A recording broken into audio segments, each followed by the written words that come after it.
Surgery. It's the worst nap you'll ever have. Like any trans person, I'm often asked if I'd ever considered gender-affirming surgery, and honestly, I don't know.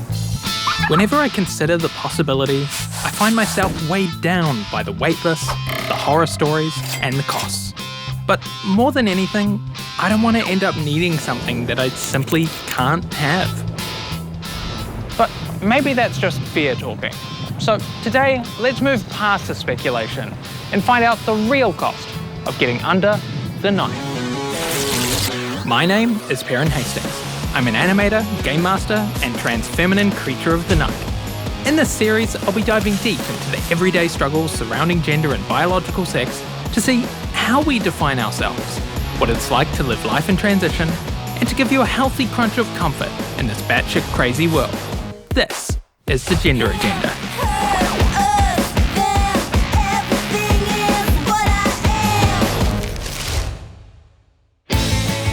Here in Aotearoa, we've got the Gender-affirming genital surgery service. It's a publicly funded system designed to make these life-saving procedures accessible to those who need them. I personally have no experience, but I've heard some rumbles. So let's whip out the communal seismograph and hear what the people think. I would say we don't have a public system. I think we have public barriers. Meet the fantastically funny Fems and Thems, Liv, Bridie, and Lily. They bless the non-binaries with the big titties. They're not an exchange program. With the power of comedy, they're here to spill the tea on gender surgery and help me understand the struggles of getting under the knife. I don't know anybody who's had publicly funded surgery. I would go fill out forms at my doctor and then just like nothing would happen. At every point, it just felt like people were asking me, why do you want this? I think in the past I've thought about it and then like you look into it and then it's like, oh, well, I'm never going to be able to do that anyway, so what's the point? It was like, okay, what else do we have? Breast reduction? Is that going to satisfy the thing? Yeah. I transitioned in 2019 and I put myself on the wait list as soon as I could. That was in 2020 and I was on the wait list for 4 years. So yeah, in 2023 I was like, look, where am I on the list? And they replied basically saying, we don't know. Oh, good. That's exactly what you want to hear. Yeah, they were like, you're actually not on the wait list for surgery, you're on the wait list for a first specialist assessment. Ah, I see. Yeah, and I was like, sure, whatever. How far away is, from the first specialist assessment to the actual surgery itself? And they were like, we don't know. Oh. And I think anecdotally, the waiting times from getting into the first specialist assessment to surgery is like somewhere between 5 to 7 years, I want to say. I basically lost all hope of being able to get public surgery. And so I eventually went privately. So I fundraised, then I went to Thailand, I got the surgery, and that was how I had to do it. Yeah. It was a life-saving intervention. Like it was something that I needed to do. Otherwise, I felt like I had hit pause on my life. If I can go get a surgery, have a little holiday, I'm not going to mess around with the system here, Getting gender surgery through the public system sounds frustrating. It's stories like Lily's that scared trans people into spending tens of thousands of dollars to go overseas, or just give up altogether. So if the patients are frustrated, how must the people doing the surgery feel? To find out, I sat down with the plastic and reconstructive surgeon on the other side of the waitlist, Dr. Rita Yang.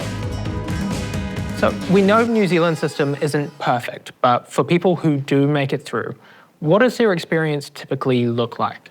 The process would involve a formal referral to a surgical service. Then we generally go into, on average, like a 1 year of assessment process. So 2 or 3 meetings before we meet each other in the operating rooms. What about after surgery? How long until people can enjoy their new affirming life? Sometimes even when it's an operation that you really, really want and they've been praying for many years, the recovery can still really throw you back and can still be a shock psychologically. We just need time to play catch up. And we see that catch up typically happen by about 6 months. 6 months is much longer than is usually talked about for folks who travel overseas to get the surgery. What are your thoughts on that?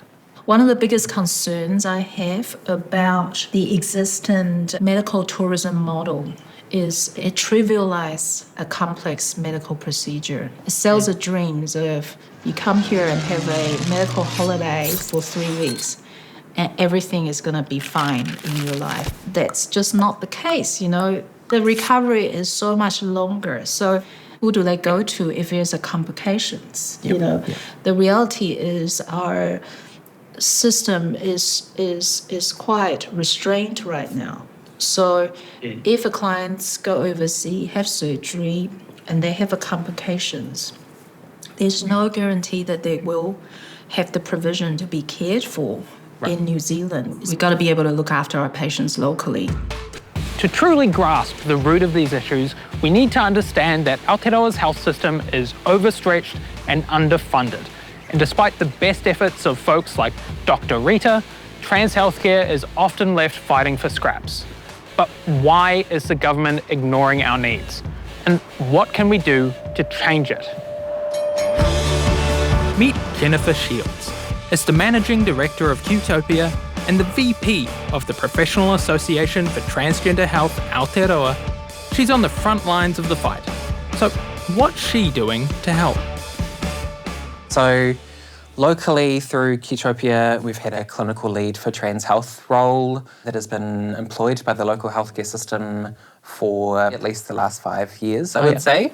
But really just trying to continue to put pressure on the system and really make a fuss when we hear about things like, you know, surgical departments dropping wait lists. Yeah. And then on a more national level, PETHA put together a briefing to the incoming Minister of Health every time there's an election or a change in minister, which has been more effective previously than it has in this particular term of government. Just really trying to make the voices of the community heard and the voices of the clinicians working in the community heard, because, you know, on the ground, the story is so much different to what's happening in the media and at the political governmental level. Where do you think that difference comes from? Why is it so kind of sunshine and rainbows in one area and then so negative in another? Yeah, I think disinformation has a really big role to play. And I think especially in the last 2 years, we've seen how trans people and our healthcare in particular can be used as a really effective wedge issue for right-wing movements. I think the good news side of that is that it obviously isn't having an effect on the ground for the people who are providing care to our communities, probably because they meet us and they see us and they get to know us as humans. This person is just trying to live. That's it. We're just trying to live. We're not asking for anything special or different to anyone else. We are asking to be recognised for who we are and to be given that respect and self-determination and autonomy and to not be treated like a political football, you know. So, what have we learned? Well, the demand for gender-affirming surgery here in New Zealand is going up, and for good reason. But the supply, well, that could use some work. The good news is, New Zealand is filled with healthcare workers and advocates who are fighting to make surgery more accessible for all of us. But until that fated day, the best thing we can do is stay loud. Decision makers need to know that for all the cost-cutting and scapegoating, there is a human impact. So share your stories, clue in newbies like me, and turn up the volume on our call for accessible healthcare until it's simply undeniable. On the next episode of The Gender Agenda. So, I asked you to come here today because I am... You need some dating advice. Yes. For me personally, I feel that honesty is the best policy.